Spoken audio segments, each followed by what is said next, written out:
with me in the studio is the leader of the City of York Council, James Alexander. James, good morning. Good morning. Why this increase in council tax?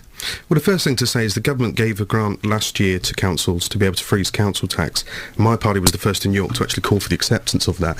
That money was given every year for 4 years. This is very different. What the government's offering this year is money for 1 year only. So next year, and we're doing a 2-year budget, you will be £1.8 million down to provide the same services before you've even started.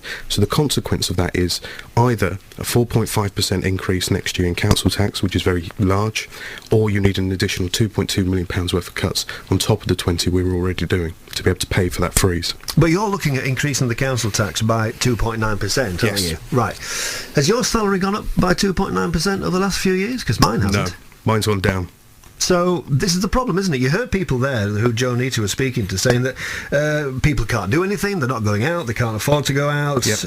So they also expect, if you listen to those people, they also expect to have good quality services. Yeah, but they're not getting them in some cases. That are being given. When the government is cutting funding to local government by a third, we cannot provide everything that we've always done before. What do you say to the lady then who says with Joe Nita that her dustbins are overflowing? I would say to her, get in contact with us and we'll be able to try and sort that out. But what we have to look at here is we're taking a very tough decision of putting up council tax by 54 pence a week, roughly the same as a newspaper, to be able to put that money into elderly persons' care, which is desperately needed. But people have to find the money, James, and that's the problem. There's no money around. People are already stretched. They can't afford to be paying anymore. But they also don't want more cuts next year, and they also don't want to have huge council tax increases next year either. That's why I think when you were interviewing Bob Neal earlier, he was very disingenuous about how he's trying to describe it. Well, you mentioned Mr Neal. He's the local government minister, and you're right. We were speaking to him about half an hour ago on the programme. He had this to say. The country as a whole is having to tighten its belt. There's no point getting away from that. But what I'm saying to you is that the vast majority of councils, 90% of councils, are being able to do that without putting their council tax up. Now, if 90% can do it, I'm not sure that York, if they really want to, can't. York ought to do the same rather than take the easy option of just putting up the tax. He's not happy with you. He's got a point, hasn't he, James? 90%.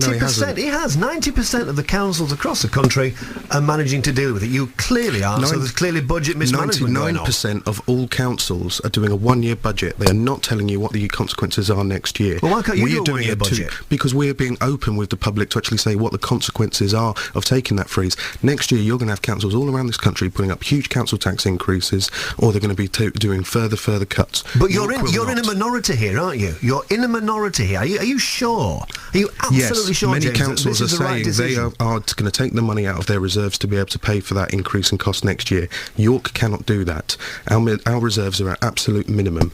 Our reserves were 11 million in 2008. They were reduced down to 6 million, which is our minimum, when we took control in May. And it's galling for Conservative ministers to come on your radio show and say that we should be having further cuts, or we should be taking out reserves, when it's their party that voted for those decreases over the last 4 years. What are those reserves puts us not in a position.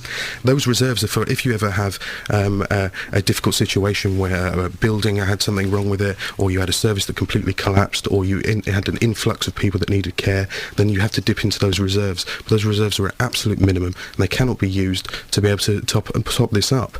I mean, I've got right in front of me here the Conservative proposal, alternative to ours, for the budget which takes the freeze.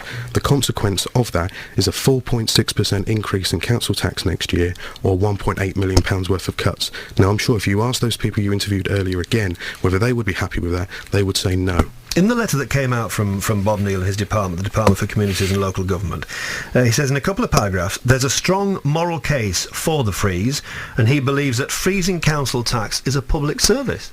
You're a public servant, so what you're doing is a disservice to the public. No, and I believe that he's being very disingenuous because he's trying to hoodwink people. He's a hoodwink minister of a hoodwink government who's trying to be able to say that this is an inconsiderate decision being taken. And I would say it's far more inconsiderate to subject the people of York to an even higher council tax increase next year, or even more cuts. We are already seeing services being reduced and services we can no longer provide, and we're having to take tough decisions that some I disagree with, but there is no funding to be able to do it. And when he comes on here and says saying we're pushing people to the edge by charging people an extra 54 pence a week, when it's his government that's forcing councils to put up rents to 80% market rent, that's really hurting people and forcing people to move away. But you're I think hurting that's galling. people as well, James, aren't you, by putting up the council Not tax? when we're putting that money into care services and looks after children. I completely disregard that. That 2.9% brings in £2 million, and that £2 million is going solely to elderly people's care and to look after children, and So that is the what- right thing to do. So what help do you want then from the government? There are no I want the guarantees, government are to there? be They honest. they I want the give you a government grant to be able next to year. go there. But we're not going to base budgets on a maybe or just in case. We're planning for the future. We're doing a 2-year budget to be able to actually show people exactly what is going to happen in our council services and exactly how they're going to be paid for. And to have Conservative proposals and Liberal Democrat proposals put in front of us saying, no, just do it 1 year and we'll worry about that next year, subjects people in York to higher cuts or higher council tax increases, and that is wrong.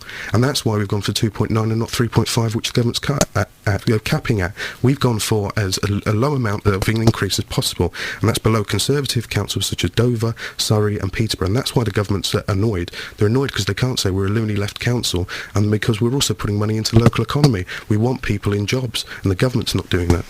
Are there any chances at all, this meeting takes place tonight, where you decide the Yes. budget for the next 2 years, are there any chances at all that before that meeting you could change your mind?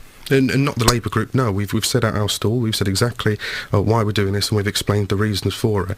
There are other proposals put forward by the other parties, and I just find it shocking that the Conservatives are saying we should cut our £30 million economic infrastructure fund, which Bob Neal has just said was a worthy proposition, to actually get people into work. And that has to also be paid for. There's an interesting quote from one of the ladies that Joe Neaton spoke to her, and she said, it's one of those things, we've got no control over it, we can't do anything about it anyway, so in other words, we've just got to accept it and No, get on that's with not it. the They case. have got a place because they can sort it out at the ballot box, which is what the Yes, vote's all about, indeed. and indeed protest. Now, there was a protest at last year's Yes. budget meeting.